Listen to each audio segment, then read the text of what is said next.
Wonderful. I'm here at the in London at the Mind Body Spirit Festival 2014 with a wonderful man, Chris Paradox, and yeah, this is like not really a Simon on the sofa, more like just a Simon and Chris talking about gratitude. And we just met today, both doing similar stuff maybe in the world, would say, sharing love. Say, yeah. And we sort of seen each other from different friends, being maybe told about each other, and it was like we met, we hugged, and now we're going to have a conversation.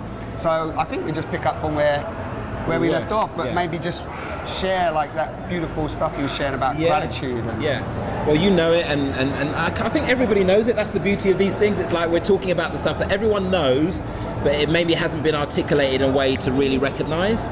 So for me, it's two things that have really emerged in the last year of my gratitude practice.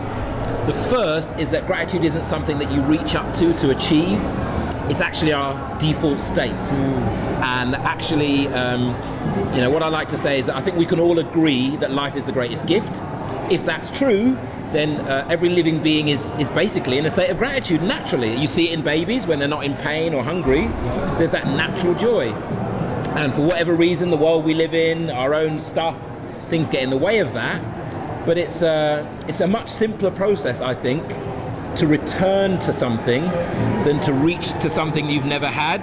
So the idea that gratitude, like ecstatic gratitude, what we're talking about, this gratitude that is the ground of all being, is something enlightened that we have to reach to, I think makes it more difficult and kind of puts it out of reach. So I think more and more people are realizing, actually it's a case of total relaxation, totally relaxing into who and what I am and what is, and actually the gratitude simply arises there. And I think that's a wonderful, it's like a lubricant to our process. It just lubricates everything. I love that.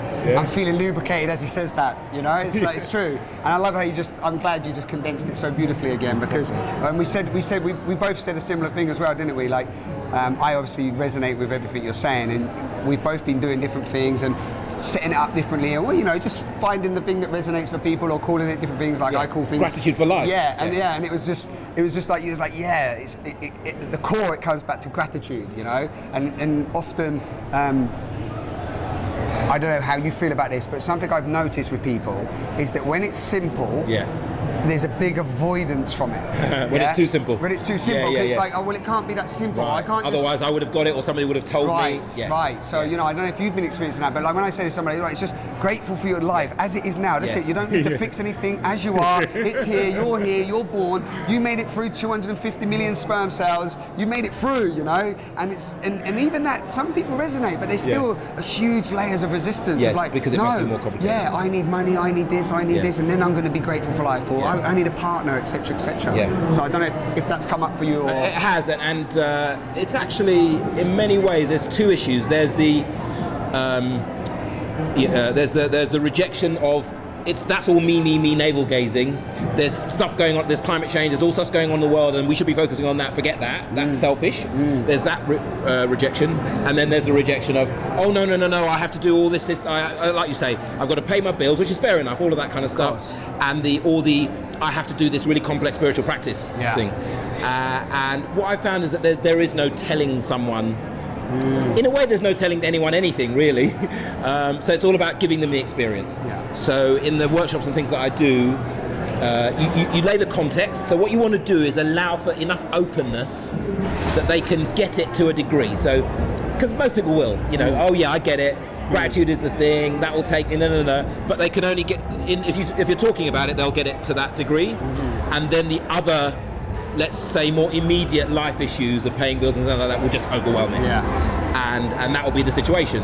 So it's practical exercises. So and to be honest, that's what I have to do for myself. That's the reason. It's like every morning, daily practice. I mean, people don't like to hear it. But a daily practice, if it's only 10 minutes of gratitude, will change your life. If you do it every day, it then allows you to, incrementally build up that experience. And you start to notice the difference. So you really have to feel it. Sometimes it takes a peak experience. So we have these incredible experiences in nature, or with a lover, or with a baby, or something like that changes your life, and that's great. But you need to make it the little everyday thing, because it's everyday life that's the problem. Do you know what I mean? It's everyday life. So whatever you want to be feeling, what I say is do it every day. Yeah. So if you want to be feeling gratitude, make sure you feel gratitude every day. Yeah, exactly. If you want to be feeling love, feel it every day. That is it, basically. Simple, and yeah. that's too simple for some people as well. But the only way you can do is give people a practice that they can then, I think it's important that people design their own practice. Yeah. So I try to give people kind of techniques and modules and tools, and then say, you know, if you've got kids that have to get up in the morning, you know that if your best time is lunchtime or you know what your eating habits are, blah, blah, blah, blah, blah. So here are the modules, but what you've got to do, I mean, there's a guy called Stephen Barnes, he's brilliant, he calls it the diamond hour. He says, do you love yourself to reclaim from the world an hour every day? Yeah. And he starts with 5 minutes. Yeah. Everyone should be able to get 5 minutes. Minimum. Yeah. And then if you start with 5 minutes and then just add a minute, you can actually do it. Yeah. But if you try and start with, I've done it, like I try and do 2 hours of passion every morning, who's going to keep that up? Yeah. So start small and work your way up.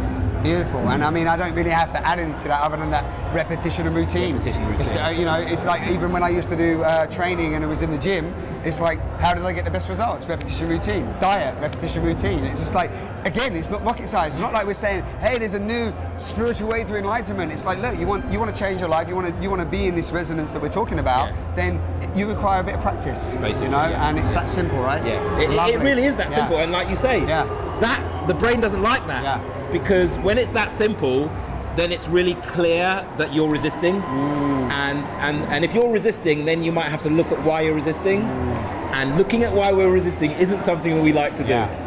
We all have blind spots, we all have shadow, we all have stuff, and there's nothing wrong with any of it, but we're so afraid of looking at it that we'd rather say, no, actually, I have to read a new book, or I have to go on a new course. I need to be more. I need to hear it from somebody else that's going to say it in a different way, and get the confirmation and clarification. Totally. There's something that come up for me as well, is that which is great. You mentioned the shadow, but just to drop a little seed in there for people listening, and it might be familiar for you, but this whole thing about through the shadow, through the resistance, through the darkness, through the, you know, whatever you want to, you know, the unconscious, whatever you want to call it, whatever you want to label it, that is the access point. You know, it's like when I say make fear your friend, I'm saying allow fear to be the friend saying to you, hey Chris, come over here. If you come over here and follow me, you're going to access a nice place of love. You're going to access a nice place of gratitude. It's going to be cool. But if you don't follow me, stay over there. Do you know what I mean? It's like, you know, it's like you can stay over there if you want. You know, resist. You know, so that's my little, you know, twist on that. Spot on. You know, just to give people like you do. I know you do this anyway with everything you do, but just to give a. It's only what we've done. We had a different perspective, you and I. Things shifted for us, right? Different people, different messengers, whatever. And now we just have seen it in a different way. Doesn't mean we're better than you or anything, you know. It's just about the humbleness. He isn't, but I might be. I didn't want to say that, you know. I didn't want to big him up too much, basically, because his jacket is like by far the best jacket in the whole Mind Body Spirit Festival. Talk to my mum, my ex-girlfriends, my mates, they'll all tell you where I'm at. So I think that's nice.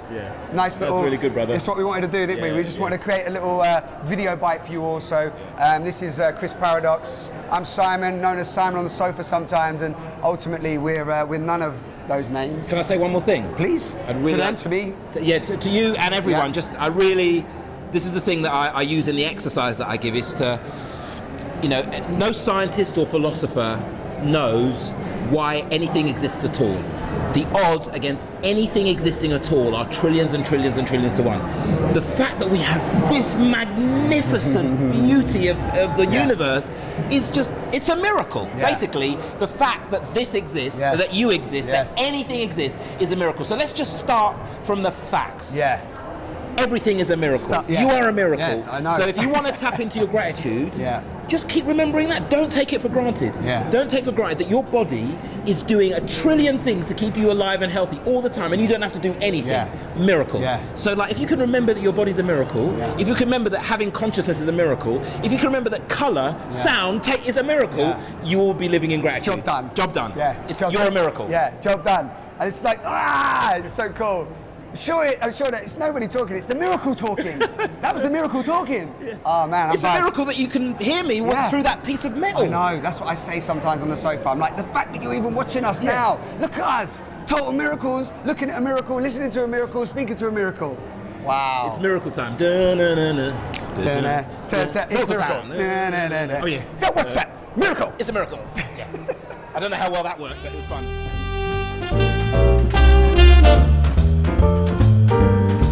We're gonna write that song. It's a miracle. It's a miracle.